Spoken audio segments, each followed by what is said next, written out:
All right, what is up, everybody? Welcome to the first and definitely not the last episodes of Lifelong Learning.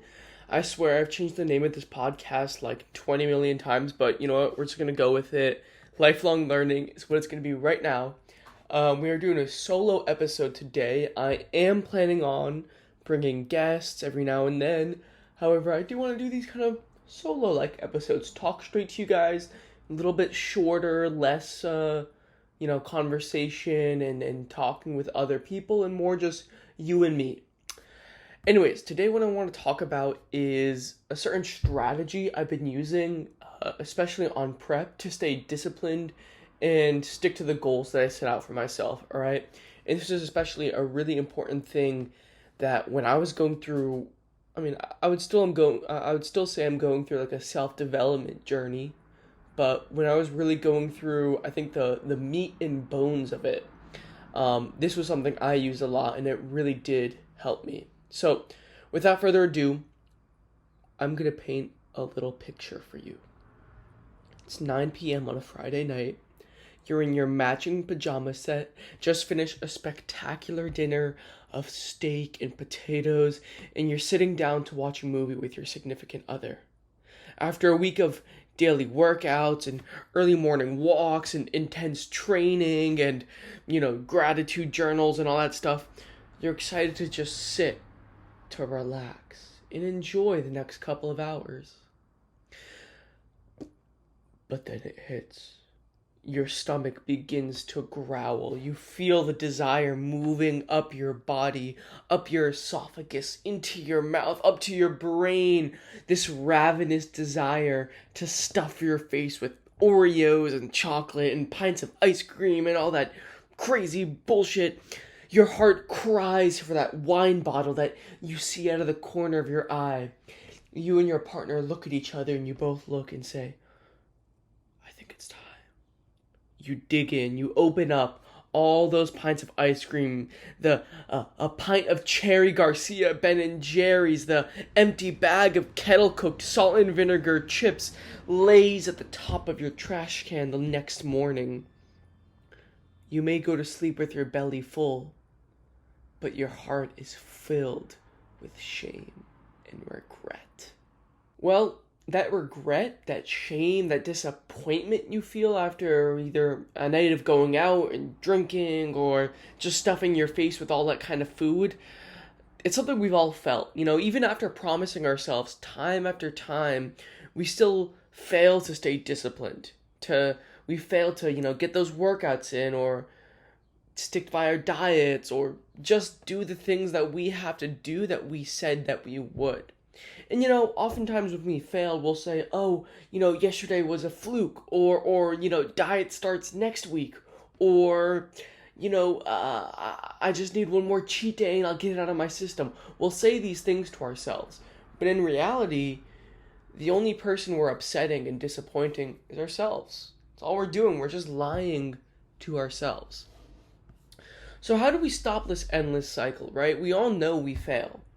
We all know we disappoint ourselves, but how do we stop this? Well, here's a little strategy that I use, and what really got me thinking about it and sparked my interest about it again is I listened to a podcast episode. It was Modern Wisdom, who is hosted by Chris Williamson, which is hosted by Chris Williamson, and he was talking with a guest, Brian Johnson, and I highly recommend you guys go check out the episode. It's a great episode, a lot of good tidbits and interesting stuff going on, but one of the ideas, and the reason why Chris brought this up and Brian brought this up, was Brian Johnson is a very disciplined man. He's like 45 years old. He's at like 7% body fat, which is obscene. He's vegan, I'm pretty sure. He is he's focusing on reducing his rate of aging as much as possible. And now he's aging at a slower rate than most 10-year-olds, right? So it's a big thing.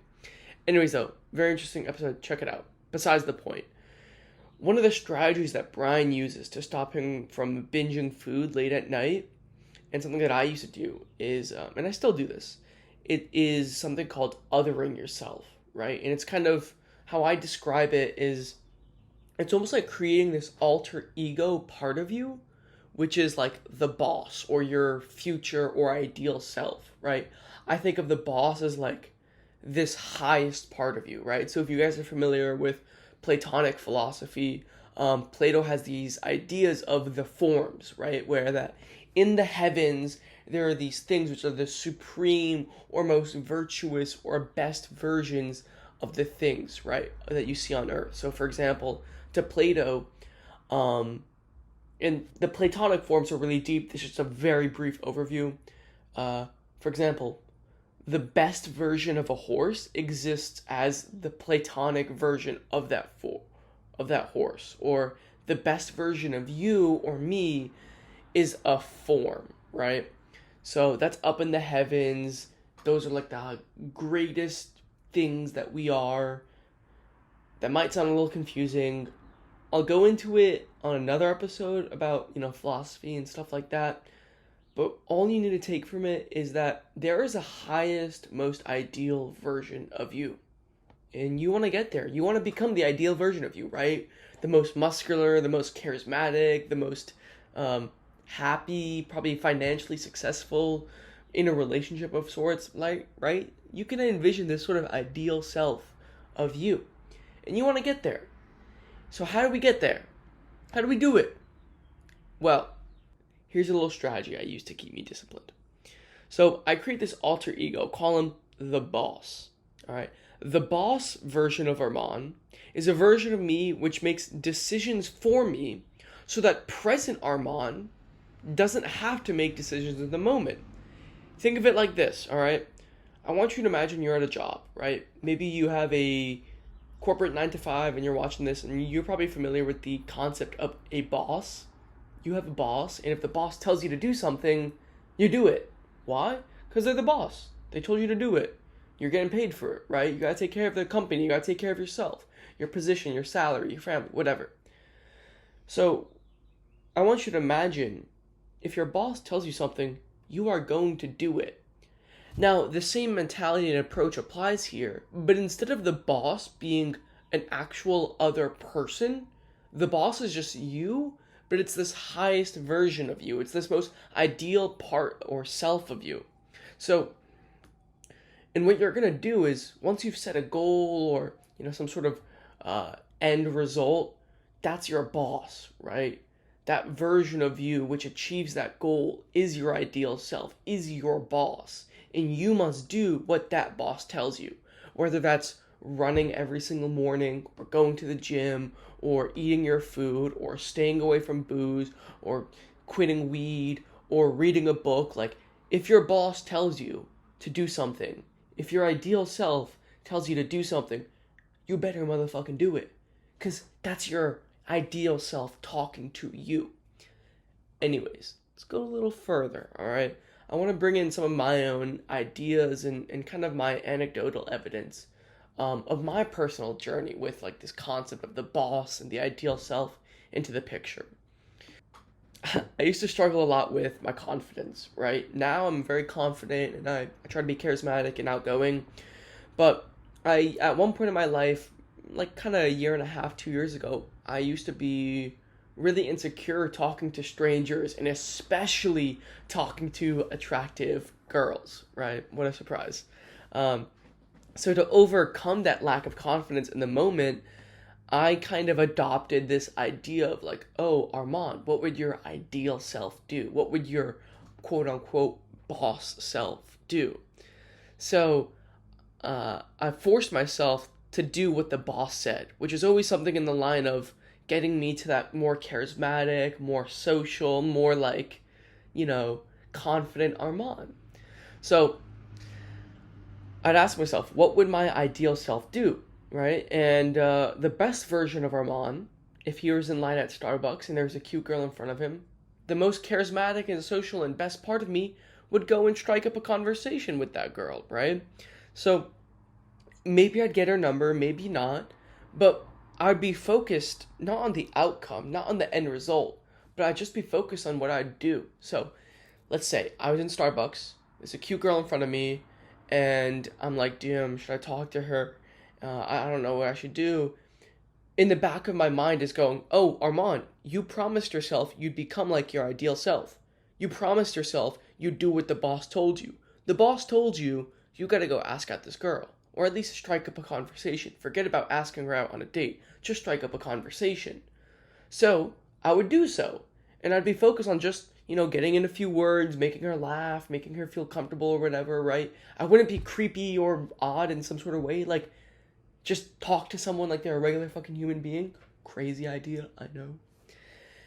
Anyways, what I focused in on was just putting in the input, just focusing on the effort that I put in. Because we cannot control the outcomes of our actions, we can only control what we put in. So, by doing this, sometimes I'd get the girl's number, sometimes I wouldn't. I got rejected a lot of times, right?